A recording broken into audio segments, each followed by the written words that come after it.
Annie Delille, propriétaire du 281 depuis janvier 2004. Alors, c'est mon père qui a fondé le 281 en 1980.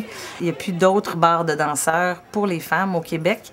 Puis je pense qu'au Canada, il y en a un quelque part en Ontario, mais je suis même pas certaine qu'il soit encore ouvert. On essaie d'engager des hommes, totalement différents. Ça serait difficile de dire ça, mais quand même, tu sais, des blonds, des bruns, latinos, noirs.